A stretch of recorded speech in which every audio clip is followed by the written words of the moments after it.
स्वागत है इस नए वीडियो में। मैं रोहित देसाई को फाउंडर जेबी एक्सपर्ट्स। इस वीडियो में हम डिस्कस करते हैं शिप या गोट इंपोर्ट बिजनेस के बारे में। तो काफ़ी लोगों को क्या हुआ है कि कुछ ब्रीड्स हैं जो इंडिया से एक्सपोर्ट करना चाहते हैं, तो वो तो फ्रीली एक्सपोर्टेबल है। मगर कुछ लोगों का ये होता है कि कुछ चीज़ें हम लोग इंपोर्ट करें। तो अभी शिप या गोट को हम इंपोर्ट करना चाहते हैं, तो क्या क्या चीज़ें आपको ध्यान में रखना होता है और इसमें क्या क्या तकलीफें आ सकती है और क्या खर्चा आ सकता है, ये अप्रॉक्सीमेट।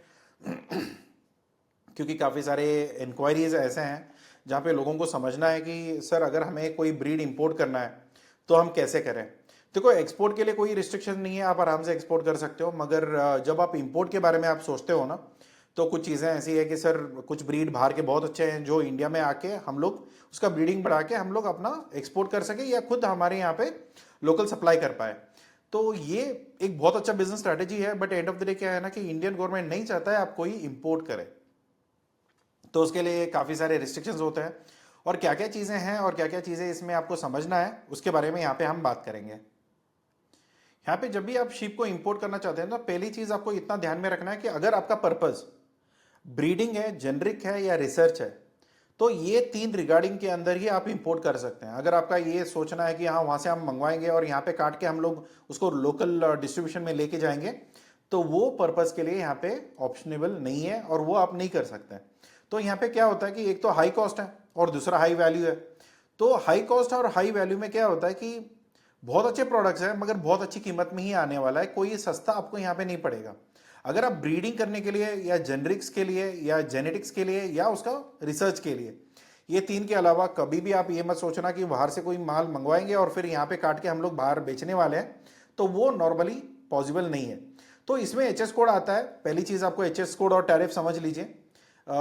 एच एस कोड में आता है 01041010, ये लाइव शिप के लिए है और वो भी ब्रीडिंग पर्पज के लिए। अगर कोई और एच एस कोड आप रेफर करते हो और ये लगता है कि सर थोड़ी एच एस कोड थोड़ा गड़बड़ लग रहा है तो आप ये देख लेना कि उसका पर्पज क्या है। ये मेरा जो एच एस कोड है यहाँ पे जो मैंने लिया है वो ब्रीडिंग पर्पज के लिए लिया है। अगर आपने कुछ और रीजन की वजह से लिया हुआ है तो फिर वो एच एस कोड गलत हो सकता है, क्योंकि आपको ब्रीडिंग के अलावा आपको एज ए जेनरिक बिजनेस में तो कोई मतलब नहीं है।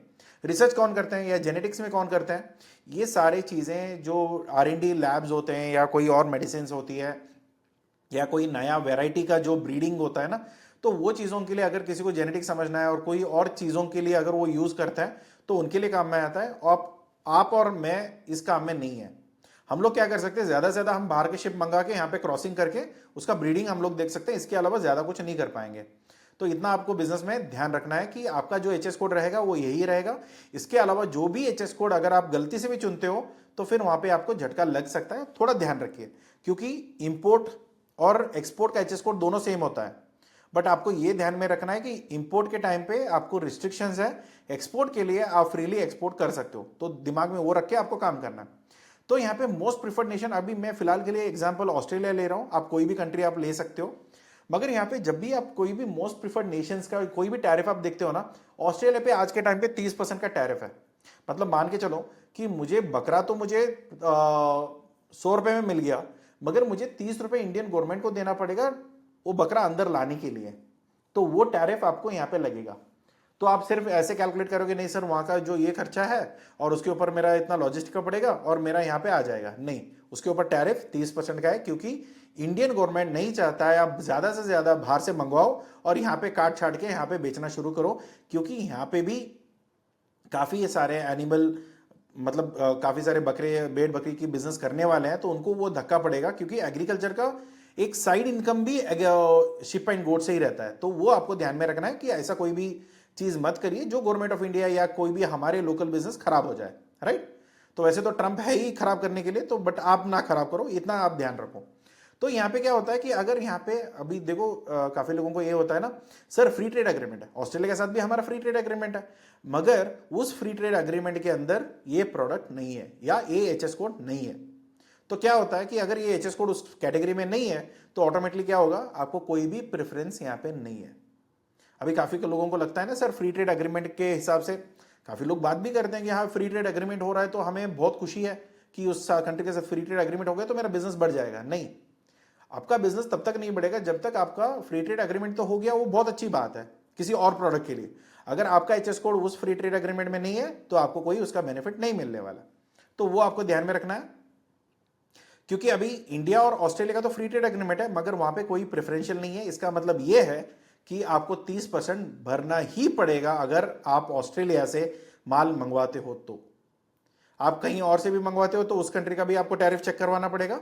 मगर ऑस्ट्रेलिया का मैं बोल रहा हूं फ्री ट्रेड एग्रीमेंट है, मगर ये एचएस कोड उसमें नहीं है, तो आपको 30% पे करना मैंडेटरी है। आप सर्टिफिकेट ऑफ ओरिजिन प्रेफरेंशियल ले लीजिए या सर्टिफिकेट ऑफ ओरिजिन नॉर्मल ले लीजिए, कोई नहीं फर्क पड़ेगा, क्योंकि आपको तो पूरा टैरिफ देना ही पड़ेगा यहां पे। और दूसरा, इसका जो सेट प्रोटोकॉल्स होते हैं, टेक्निकल ट्रेड बैरियर्स होती है, सैनिटरी टर्म्स होते हैं, वो सारी चीजें आपको मैंडेटरीली कंप्लायंट होना पड़ेगा, वरना आपका इंपोर्ट नहीं हो पाएगी। दूसरा, इंपोर्ट परमिट्स लगता है, क्योंकि मैंने बोला था ये रिस्ट्रिक्टेड प्रोडक्ट है, प्रोहिबिटेड नहीं है। प्रोहिबिटेड होता तो मैं और आप कुछ भी नहीं कर सकते हैं, मगर रिस्ट्रिक्शन में क्या होता है, आपको परमिशन लेनी पड़ेगी। किससे? डीजीएफटी से, और दूसरा एनिमल हस्बेंड्री वालों से। जब आप कोई भी प्रोडक्ट बाहर से मंगवाना चाहते हो, आपको इतना ध्यान में रखना है कि एनिमल हस्बेंड्री का अथॉरिटी आपके पास होना चाहिए, और दूसरा DGFT, director general of foreign trade, इनके यहां से भी आपको अप्रूवल होना चाहिए, तभी आप ये प्रोडक्ट इंपोर्ट कर सकते हो। इससे पहले आप कोई भी प्रोडक्ट शुरू करें, इससे पहले आपको यह देखना है कि प्री एक्सपोर्ट कंट्री का क्या रेंज है, अगर वो क्वालिफाइड है भी या नहीं। क्योंकि कुछ जगह क्या होता है कि कोई वायरस की वजह से, कोई हेल्थ चैलेंजेस की वजह से इंडियन गवर्नमेंट नहीं चाहता है कि वो बीमारी हमारे यहाँ पे आ जाए, तो इसके वजह से क्या करते हैं कि कुछ रीजन्स वो लोगों ने आउट ऑफ द बॉक्स रखा हुआ है। तो आपको देखना पड़ेगा कि वो जो कंट्री आप चुन रहे हो वो उस कैटेगरी में आएगा या नहीं आएगा। अगर आ रहा है तो पहले ही आप क्लैरिफाई कर लो, तो ही आप माल मंगवाना, वरना फिर नहीं मंगवा सकते हो। तो वेटरनरी हेल्थ सर्टिफिकेट चाहिए, पहले ही ये मंगवा लेना, क्योंकि जिससे भी आपकी बात हो रही है ना इनिशियली, तो पहले उनको बोल लेना कि भैया आपका एक वेटरनरी हेल्थ सर्टिफिकेट दे दो, आपने पुराना जो भी शिपमेंट किया हुआ है, आपने कभी करवाया हुआ है, वो सर्टिफिकेट हमें दे दो, हम एक एनिमल हस्बेंड्री वाले से चेक करवा लेते हैं। तो जब आप ये चेक करवाते हो ना, एनिमल हस्बेंड्री डिपार्टमेंट हर जगह अवेलेबल है, वहाँ पे जाके आप चेक करवा सकते हो, सर मुझे ये इंपोर्ट करनी है और मोटा मोटा ये चीज़ें हैं, तो आप अप्रूव करोगे कि नहीं करोगे। तो अप्रूव करेंगे तो फिर उसके आगे का जो डॉक्यूमेंटेशन लगेगी वो लगेगा, अगर नहीं करेंगे तो फिर बात ही खत्म है। और वो दो सवाल पूछते हैं, कौन सी प्रोडक्ट है और कहाँ से मंगवा रहे हो। ये दोनों चीज़ों पे ही आपको क्लैरिफिकेशन मिल जाएगा, ये आएगा भी या नहीं आएगा, राइट। तो दूसरा आता है यहाँ पे वैक्सीनेशन, क्योंकि जानवर का वैक्सीनेशन होना इंपॉर्टेंट है। अभी इंसान, बच्चों का तो वैक्सीनेशन होता ही है, तो कोई बीमारी ना हो तो उसके लिए वैक्सीन होती है, और उसका पूरा रिकॉर्ड होना चाहिए। अगर वो रिकॉर्ड नहीं है, भले ही उन्होंने किया हो और बोलते भी हो सर हमने तो सारे वैक्सीनेशन तो करा रखे हैं, मगर उसका सर्टिफिकेट, उसकी जो रिपोर्ट वो नहीं है, तो फिर वो एज गुड एज उसके पास कोई वैक्सीनेशन उसने किया ही नहीं है, उसी हिसाब से आप मान के चलना पड़ेगा। क्योंकि उसका वो एज होता है ना, एक पर्टिकुलर एज पे आपको वैक्सीन कराना होता है, अगर वो नहीं करा है तो नहीं है। तो डिजीज फ्री सर्टिफिकेशंस, ये सारे सर्टिफिकेशंस यहाँ पे लगेगी। ये चीज़ें इंश्योर करता है कि कोई ऐसा बीमारी नहीं है इन चीज़ों में। क्योंकि देखो, आज तो आप ब्रीडिंग के लिए मंगवाते हो, कल का क्या प्रोडक्ट है। अभी आपने 4, 10, 20 जो भी आपको मंगवाना है आपने मंगवा लिया, और कल जाके आप उसका वैक्सीनेशन नहीं हुआ है तो उसका ब्रीडिंग होगा, अभी उसमें भी डिजीज होंगे, तो ऐसा कोई डिजीज कल जाके वो कटेगा ही ना, इंसान तो खाएगा कल। तो जब ऐसी चीज़ों में इंसान की कंज्यूमशन कल आ जाती है, तो वो बीमारी कैरी आउट होके अगर कोई और बड़ा बीमारी बन के, अभी जो कोविड हुआ है तो किस चीज़ की वजह से हुआ नहीं पता, but end of the day वो कोई एनिमल से आया ये तो पता है, किसी ने वो इंसान ने खाया और उसके वजह से वायरस बढ़ गया। तो ऐसे चीज़ें ना हो, इसके लिए इंडियन गवर्नमेंट भी क्या करता है कि आप कोई भी प्रोडक्ट मंगवाओ, उसका प्रॉपरली वैक्सीन होना चाहिए as per industrial standard, industry standards. तो उसके जो सर्टिफिकेट ऑफ ओरिजिन है, उसका क्वारंटाइन जो है वो प्रॉपरली आपको मेंटेन करना पड़ेगा, वरना वो जानवर इंडिया में नहीं आ सकता है। अगर गलती से आपने ऑर्डर कर भी दिया, पेमेंट दे भी दिया, आ भी गया, वो कट जाएंगे और वो उसको डिस्पोज कर देंगे, वरना उसको वापस भेज देंगे, मगर वो आपको नहीं देंगे। तो ये आपको गारंटी है। तो इतना आपको ध्यान में रखना है, क्योंकि कॉस्ट तो मैं बता दूंगा कितना खर्चा क्या लगेगा, मगर ये सारा लॉस होने का चांसेस बहुत ज्यादा है, तो प्लीज संभाल के करिए। तो दूसरा क्या आता है कि यहाँ पे क्वारंटाइन तो आपको 30 दिन का टिपिकली लगेगा, डिपेंड करेगा कि कौन सा वैरायटी है, क्या बीमारी है। पहले जब टेस्ट करते हैं तो तब बोल देंगे कि वो कितना दिन का क्वारंटाइन तो चाहिए, क्योंकि इसमें तो कोई बीमारी डिटेक्ट नहीं हुआ है, मगर फिर भी आप 15 दिन 20 दिन का तो रख के मान के चलिए। अगर कभी कभी ऐसा होता है कि कुछ डिटेक्ट हो गया तो बोलते हैं कि 30 दिन का करिए, या उसके बाद बोल सकते हैं कि यार इसमें ऐसा खराबी है तो आप बिल्कुल इसको नहीं ले सकते। तो कुछ भी हो सकता है, ये वो एनिमल हस्बेंड्री डिपार्टमेंट के ऊपर रहता है, तो आप और हम लोग कुछ नहीं कर सकते हैं। तो यहाँ पे दूसरा क्या होता है कि अगर आप जब भी मटेरियल, स्पेशली लाइव एनिमल्स, जो जिंदा जानवर है, उसको आप मंगवा रहे हो, तो आपको यहाँ पे देखना पड़ेगा उसका क्रेट्स जो होते हैं ना, उसकी अप्रूवल होना चाहिए, वो भी ITAT से, सॉरी IATA से। तो यहाँ पे क्या होता है कि ये एक पर्टिकुलर ऑर्गेनाइजेशन है जो इंश्योर करता है कि एयरलाइन वाले कोई गलती से भी कोई और जानवर को जिस तरीके से नहीं जाना चाहिए ऐसे कोई भर ना दे, क्योंकि क्रुएलिटी होती है ना। अभी देखो कितना भी आप नॉनवेज खाते होंगे, कुछ भी होता होगा, जब जानवर जिंदा है उसको इतना तकलीफ नहीं देना चाहिए, क्योंकि उसको पूरा भर के ना, अभी इंडिया में तो जाते हैं ना ट्रक में, हम देखते हैं काफी जानवर इतना सांस लेने की जगह नहीं रहती उतना भर देता है। क्यों? अभी ट्रांसपोर्टेशन ज्यादा पैसा लगता है, डीजल का पैसा ज्यादा है, तो उसलिए हम लोग क्या करते हैं, जितना पैसे निकाल सकते हैं उसमें से, तो हम लोग जहां पे 2 डालना चाहिए वहां पे 4 डालते हैं, वहां पे 10 डालते हैं। तो बकरों को भी वो मुश्किल होती है, तो वो चीजें आप एयरलाइन में नहीं कर सकते। एयरलाइन में प्रॉपर जगह रहेगी, उसी के अकॉर्डिंगली आपको प्लान करना है। गलती से भी आप ये मत सोच लेना कि आप जैसे बोलोगे वैसे एयरलाइन वाले लोड करेंगे, उनका भी एक रूल्स है, उसी हिसाब से उतना जगह उसको बैठने के लिए, खड़े होने के लिए, आने के लिए सब रहेगा, उतने ही हिसाब से वो आएगा। आप ऐसा कभी भी नहीं बोल सकते कि हाँ यार इतना कारपेट एरिया है तो भर दो पूरा, नहीं, ऐसा नहीं भर सकते, ऐसा नहीं होगा इंटरनेशनल बिजनेस में, तो आपको इतना ध्यान में रखना है। तो अभी देखो सारे एयरलाइंस लेंगे क्या? नहीं, सारे एयरलाइंस, काफी सारे एयरलाइंस सिर्फ पैसेंजर्स के लिए होता है, इंसानों के लिए होता है, जानवर के लिए नहीं होता है। कुछ एयरलाइंस है जो जानवर लेके जाते हैं, उसमें भी आपका कैटेगरी होता है, घोड़ों का अलग होता है, क्योंकि जो रेस कोर्स वगैरह होते हैं ना, तो वहाँ पे ज़्यादातर घोड़े वगैरह जाते हैं। जो शिप का रेगुलर शिपमेंट होता है उसमें भी थोड़ी बहुत प्रोविजन होती है, तो वो प्रोविजन में आप अपना मटेरियल निकाल सकते हो। एमिरेट हो गया, कतार हो गया, एयर इंडिया हो गया, ऐसे कोई भी कार्गो वाले, कार्गो डिवीजन से बात करना, कभी भी पैसेंजर वाले डिवीजन में बात नहीं करना, क्योंकि लगेज या जो नॉर्मल कार्गो होता है ना, वो पैसेंजर के नीचे वाले जो सेक्शन है ना वहाँ पे जा सकता है, मगर जानवर एक ऐसा चीज है जो इंसानों के साथ नहीं जाएगा, क्योंकि एंड ऑफ द डे जानवर का टेस्ट हो सकता है, बीमारी हो सकती है, कुछ और हो सकता है, और वो पूरा सर्कुलेशन अगर ऊपर नीचे करके इंसानों को भी उसी प्लेन में, जानवरों को भी उसी प्लेन में डाल देंगे, तो क्वारंटाइन का तो कोई मतलब ही नहीं बनता है। तो उसके वजह से क्या करते हैं, ये अलग अलग होता है। इसलिए आपको क्या होता है कि अगर मेरा कोई डब्बा भेजना है, कोई फेडेक्स से या DHL से, किसी भी कार्गो में जा सकता है, क्योंकि जहां पे इंसान जा रहे हैं उसके नीचे जगह होती है, वहां पे मटेरियल भर देते हैं। लगेज तो जाएगा, लगेज के अंदर हमारा कार्गो भी चला जाएगा, मगर जानवर आपको कार्गो में नहीं जाएगा, आपका जो पैसेंजर कार्गो है उसमें नहीं जाएगा। इसके लिए अलग प्लेन, अलग कैटेगरी और अलग सेक्शन ही रहेगा, और वो भी IATA के रूल के अंदर उनको एक्सपोर्ट करना है, तो उसके वजह से प्राइजेस थोड़ा बढ़ जाता है, ये आपको ध्यान में रखना है। तो यहाँ पे इसका स्पीसीज क्या होता है, स्पेसिफिक्स क्या होती है, एज क्या होता है, वजन क्या होता है, और उसके अकॉर्डिंगली क्रेट का डायमेंशन क्या होता है। क्रेट का मतलब जगह, जिस जगह पे आपको उसको रखना है वो क्रेटिंग का जगह क्या होता है। तो आप मिनिमम मान के चलो, क्योंकि ये इतना फटाक से मिलने वाला है नहीं बुकिंग, तो इसलिए आपको 48 to 72 आवर्स या 3-4 दिन पहले ही, आपको हफ्ते भर पहले प्लान करके चलिए, तभी आपका चल सकता है। तो मैंने एग्जाम्पल के लिए मैंने बैंगलोर लिया हुआ है, आप किसी भी एयरलाइन, एयरपोर्ट जो डिविजन है वहां पे, जहां पे भी कार्गो प्लेन्स आती है, वहां पे आपका एलिजिबिलिटी मिल जाएगा। अभी मैंने लिया है यहाँ पे केम्पेगौड़ा इंटरनेशनल एयरपोर्ट, जो कार्गो टर्मिनल है, तो यहाँ पे मैं बकरे मंगवा सकता हूँ। अभी बकरे मंगवा के मुझे डायरेक्टली मिल जाएगा? नहीं, मैंने बोला था क्वारंटाइन करनी पड़ेगी। वो क्वारंटाइन कौन करेगा? QC, AQCS। तो ये एक एंटिटी है जहां पे क्वारंटाइन का पूरा डिपार्टमेंट वो संभालते हैं।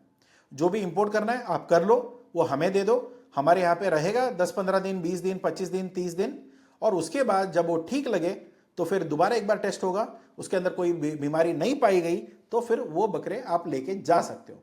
हाँ, इसका खर्चा कौन उठाएगा? ऑफकोर्स आप उठाओगे।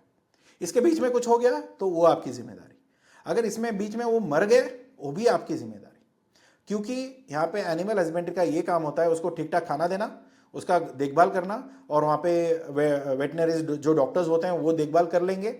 अगर कोई तकलीफ होती है या कुछ भी होता है वो दवाई वगैरह दे देंगे, जो भी है वो आपको बता दिया जाएगा, but end of the day वो उन्हीं के कंट्रोल में रहेंगे, कोई बकरा बाहर नहीं आएगा, बकरा बकरी जो भी आपको बोलना है, राइट।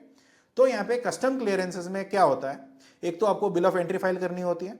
बिल ऑफ एंट्री आपने फाइल कर दिया तो SIP, हेल्थ सर्टिफिकेट, जो भी एयरवे बिल, ये सब आप सबमिट कर दोगे। ये नॉर्मली आप खुद नहीं करोगे, भले ही वो एयरलाइन का 3-4 दिन पहले का बुकिंग हो या ये चीज कस्टम क्लियरेंस का, ये दोनों चीजें आपका फ्राइट फॉरवर्डर करेगा।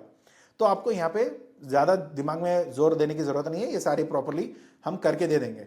इसके बाद जो भी ड्यूटी है, 30% का ड्यूटी है, उसके ऊपर GST है, उसके ऊपर कुछ और चीज सेस लगेगा, वो लगेगा, वो जो भी खर्चा लगेंगे वो एक कैलकुलेट करके हम आपको बता देंगे, वो आपको पे करना पड़ेगा। इसके ऊपर क्वारंटाइन का खर्चा, उसका हैंडलिंग का खर्चा, क्योंकि क्या होता है ना, एयरपोर्ट से क्वारंटाइन सेंटर भी तो जाएगा। ऐसा तो नहीं है कि वो क्या हो ना, एयरपोर्ट में घूमते रहेंगे, नहीं। क्योंकि जो भी मटेरियल आएगा उसको केज में, उसको जो क्रेट में डाल के वो लोग डायरेक्टली शिफ्ट करेंगे।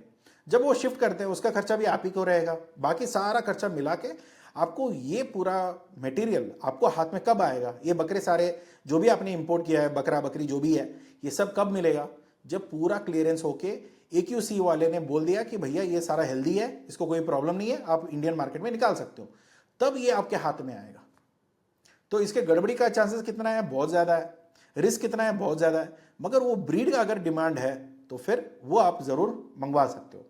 तो पोस्ट रिलीज क्या होता है?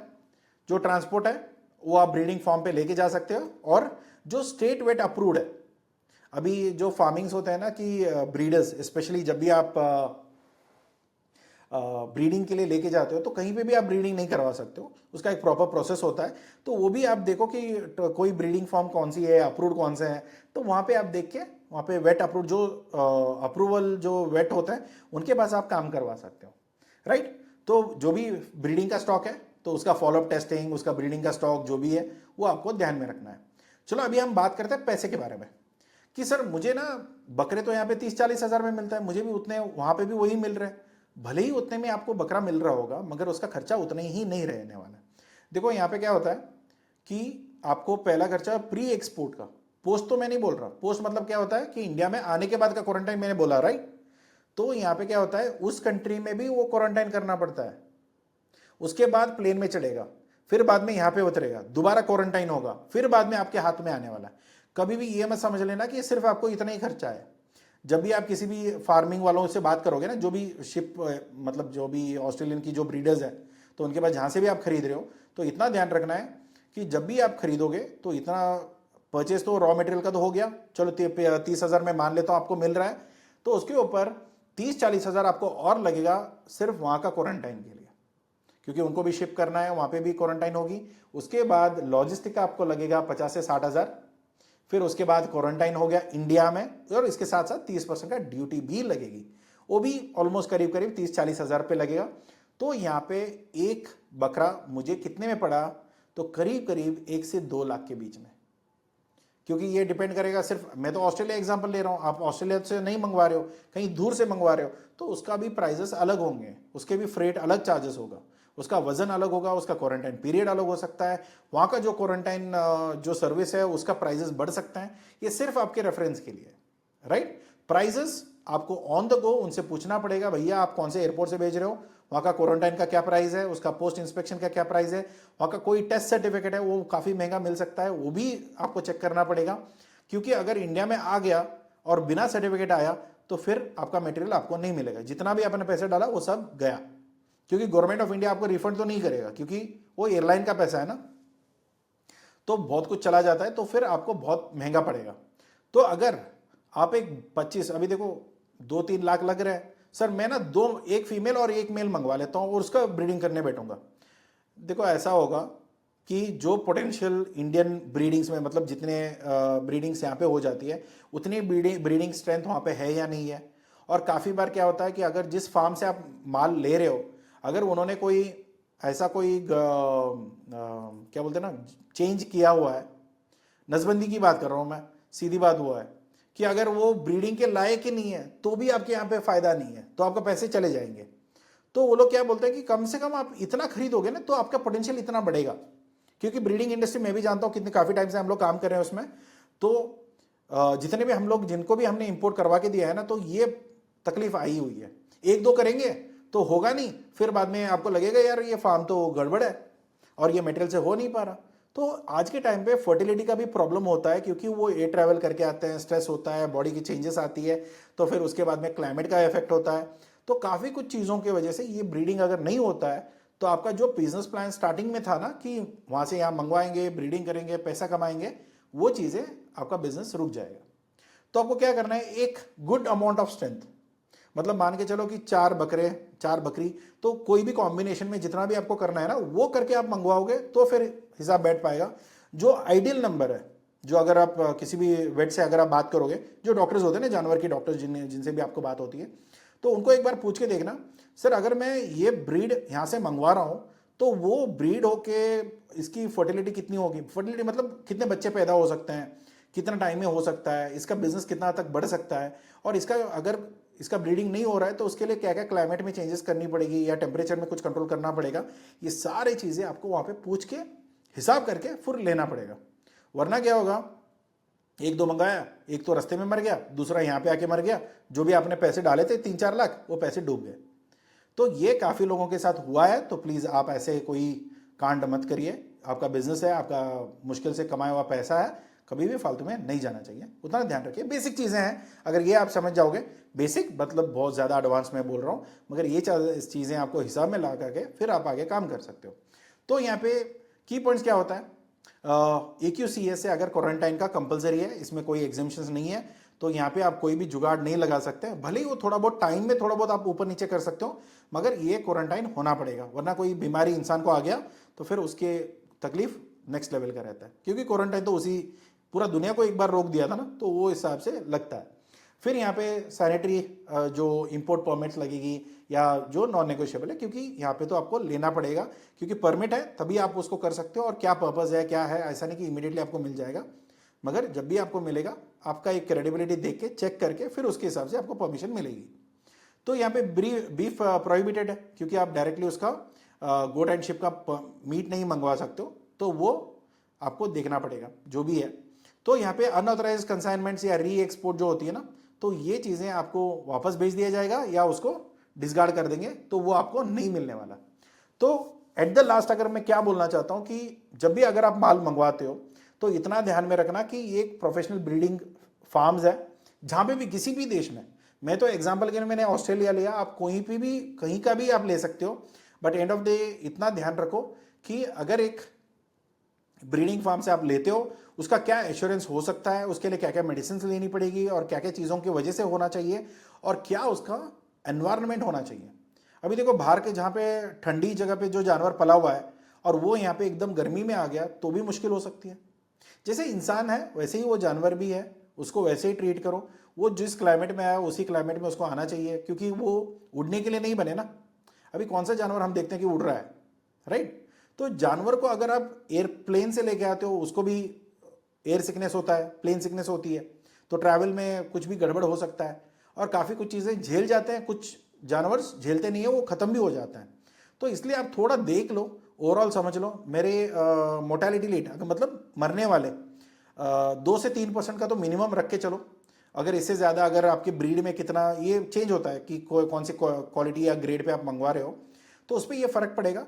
तो आप थोड़ा देख लेना कि कौन सा जानवर कितना मोर्टेलिटी रेट है उसका कब तक कितना हद तक वो झेल सकता है। तो अगर जो स्ट्रांग है वो आ जाएगा, अगर नहीं है थोड़ा वो पहले ही बीमार है, उसको और आपने तकलीफ दे दिया ट्रैवल करवा के, तो फिर वो तो रास्ते में ख़त्म हो जाएगा, राइट। अभी इंसान का तो हिसाब नहीं है, क्योंकि इंसान का वो फितरत होती है ना कि इंसान अगर मर रहा है तो उसको इमरजेंसी लैंडिंग करवाता है, मगर ये शिप और गोट का कुछ गड़बड़ हो रहा है तो उसका इमरजेंसी लैंडिंग नहीं है, वो डेस्टिनेशन पे पहुंचेगा। तब तक अगर कोई मर गया तो मर गया, बस वो हिसाब है, ठीक है। तो यहाँ पे कभी भी ऐसा तो नहीं होगा कि ये कम खर्चे में होने वाला है। 30-40 लाख कम नहीं होता है आपका। अगर एक पूरा शिपमेंट निकल रहा है, 10-15 का भी निकल रहा है, तो आपको हाई कॉस्ट आपका लगेगा। मगर यहाँ पे जेनेटिक जो इम्प्रूवमेंट है वो थोड़ा देख लो, अगर वो स्टेबल रहेंगे तो फिर मंगवाओ, वरना फिर इंडियन क्लाइमेट में आके वो मर गए तो फिर नहीं बचेंगे। तो यहाँ पे रेगुलेशंस जो एक्सपर्ट्स हैं जिनको पता है, हम लोग काम कर रहे हैं, हमें पूछ सकते हो, कंसल्टेशन बुक कर सकते हो, या हमारी जो एक्सपर्ट टीम है उनको आके आप बात करके देख सकते हो। तो ये सारी चीज़ें आपको ऑप्शंस अवेलेबल है, हम यहाँ पे मदद करने के लिए हैं। अगर आपको ऐसे कोई भी चीज़ें ज़रूरत पड़ती है तो डिस्क्रिप्शन में हमारी नंबर है, हमारे ऑफिस से बात कर लीजिए, या जो भी कंसल्टेशन कॉल के लिए आपको चाहिए होगा तो आप बुक कर लीजिए। अगर आपको मिल के बात करनी है तो बेंगलोर ऑफिस है, तो वहाँ पे आ जाइए, वहाँ पे मैं मिल लेता हूँ, और जो भी आपको चैलेंजेस है वो हम लोग सॉल्व कर सकते हैं, ठीक है। तो ये वीडियो रहेगा आपके लिए, और इसमें कोई भी डाउट है तो प्लीज़ आप ये वीडियो देख रहे हैं तो ऑलरेडी आप मेंबर हो, तो आपके कमेंट जो भी है वो आपको प्रायोरिटी पे आपको इसका रिप्लाई मिल जाएगा।